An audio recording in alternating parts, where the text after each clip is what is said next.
We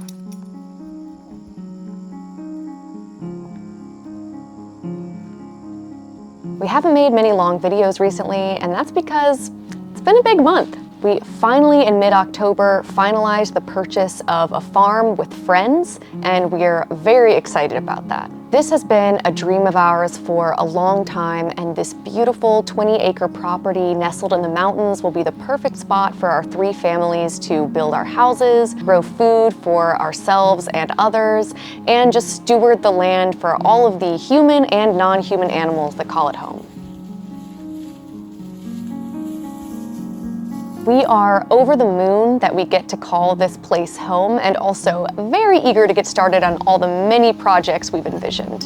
Hopefully it will be helpful to others to show how we're tackling this new piece of basically raw land and what we're doing to make it a place of abundance and food for us as well as all the other creatures. Before we get started talking about the new farm, I do want to let you all know that we're having a big sale on the bundle of our online foraging and gardening courses. It is 50% off. This sale will be ongoing for the next few days, so if you're seeing this video shortly after it was posted, the sale's still on and you can get that jump on the winter learning season.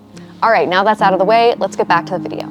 A lot of the property is an old pasture that has been neglected for probably at least a decade or so. That means it's full of some great perennial native plants like goldenrod and aster, and also some small trees and shrubs. If we let it continue its succession, it will eventually become a young forest. And we love forests, but most of the surrounding land is mature forest with closed canopies. And creating edge habitats where forests meet open areas like fields or savannas is actually really good for a lot of different species, including white-tailed deer, turkeys, pheasants, bears, not to mention all the many songbirds we see darting around every morning. So in order to keep this area open, some disturbance is necessary. Now that could be from grazing animals, that could be from fire, or it can be from mowing.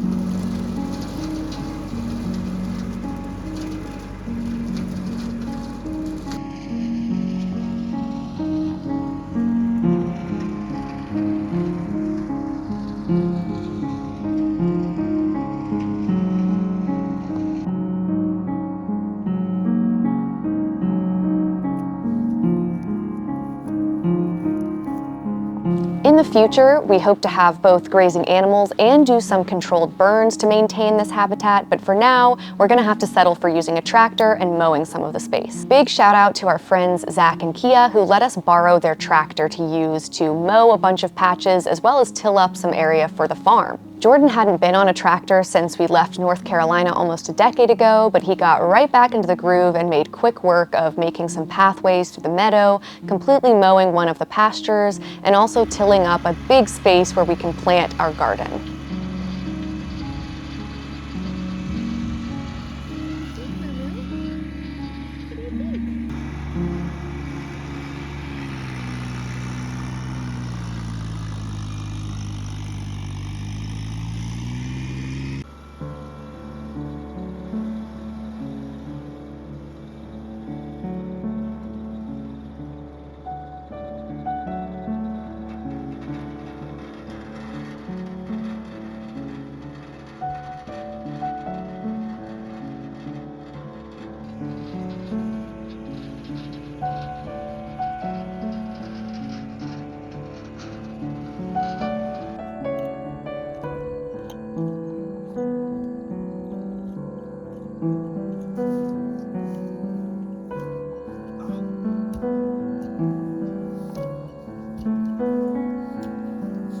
At the end of a very warm October, we actually planted our first field crops out at the new land, which were winter wheat and garlic.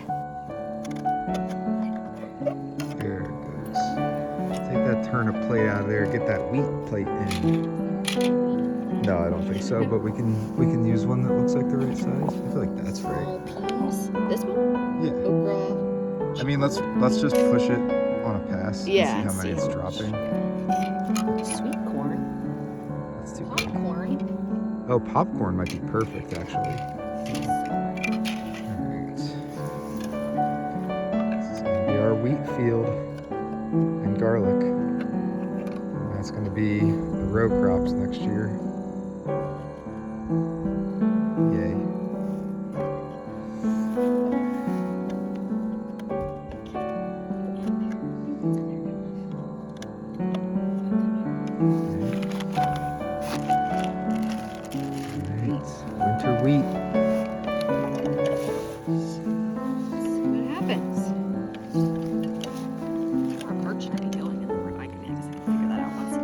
Yeah, let's just do the first one and see how it goes.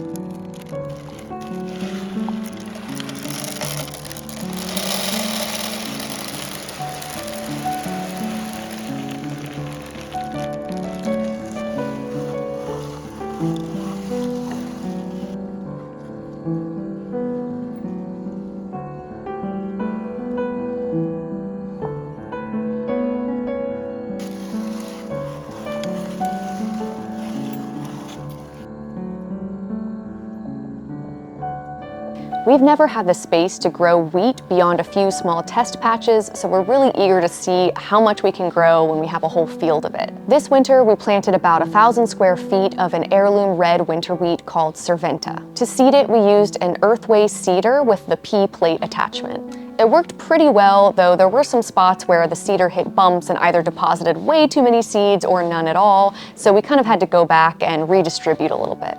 We also planted our biggest patch of garlic yet. Now, I love planting garlic, mostly because I love to eat garlic, but also because it's one of the last things we do in the garden every year before winter, and it just feels like a great ritual to end the growing season.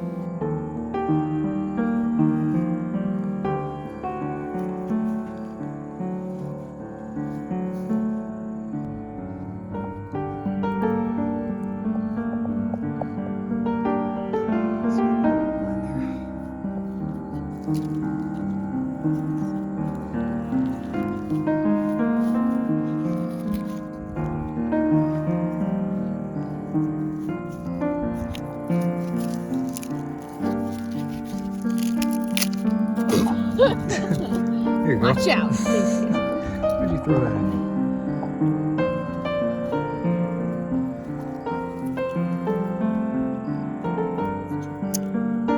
I love tucking in the little cloves and putting a straw blanket over top so that I can imagine them in there slowly unfurling their roots even when it's icy or snowy up above them so that they can explode with growth in the spring. This was all a hardneck variety called German Hardy White, and in the future I definitely am excited to get to grow a lot more varieties to save cloves from and replant year after year. The rest of the till field we planted with rye and clover as a cover crop so that it would be easier to get planted the next year. To say thank you for letting us use their tractor, the next weekend we helped Zach and Kia plant a bunch of blueberries, strawberries, and asparagus on their farm, which is the next county over.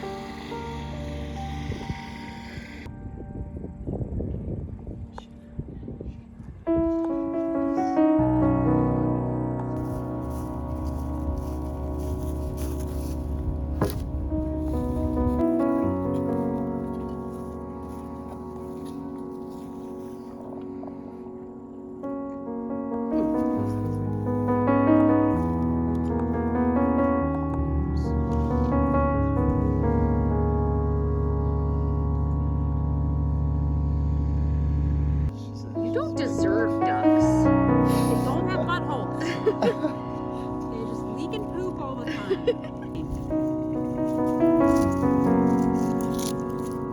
As we were working on that beautiful sunny day, Zach remarked how it felt like we were getting more accomplished as the four of us in one day than it would have been with weeks of he and Kia just working on it by themselves. And we've really found that to be true. Somehow working on projects with friends and family adds up to way more than the actual hands and time spent laboring. Maybe it's the added boost of energy of socializing and bonding while you're working on something. Who knows the exact source of this magic, but I do know that it's one of the many reasons we wanted to live and farm together with friends, and it feels so good to be working together as a group toward a common goal.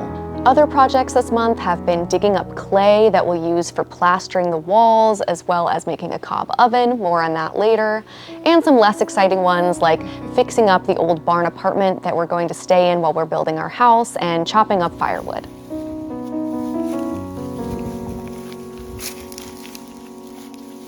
It's a lot of clay. That's what we're gonna make our house out of. That's crazy. And potentially find our drinking water in this cattail patch in the middle of our field. That doesn't go there. Maybe there's some water. What do you think, Moo? Is there a spring down there? Or you just want me to throw that ball?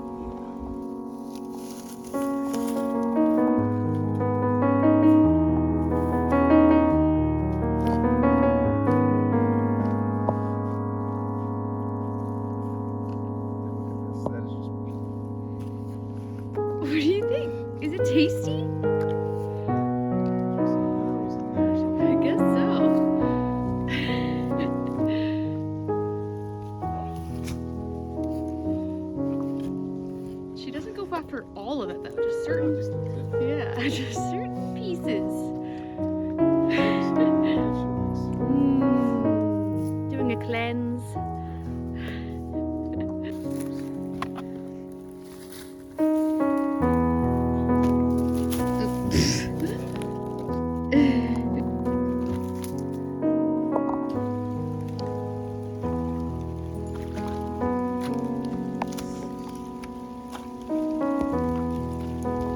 It all hinges on this.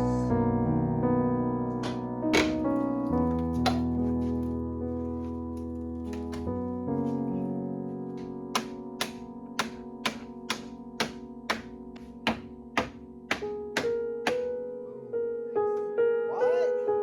Yeah, maybe you should be having hearing protection I on. do have my.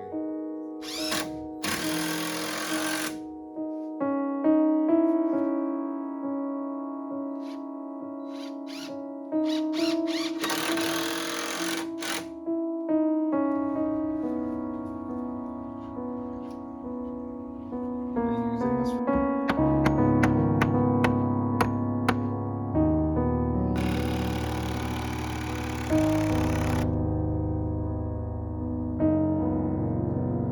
And we've been doing our Living Off the Land challenge, which we've made extra challenging this year because our kitchen is, let's just say, much more limited than our one at home. You can kind of see behind me. But we've been making it work and enjoying cooking outdoor on the fire when the weather allows, and in general, just eating some really great food, which we're excited to share with you in the coming weeks. Hope you're feeling warm and cozy and happy wherever you are.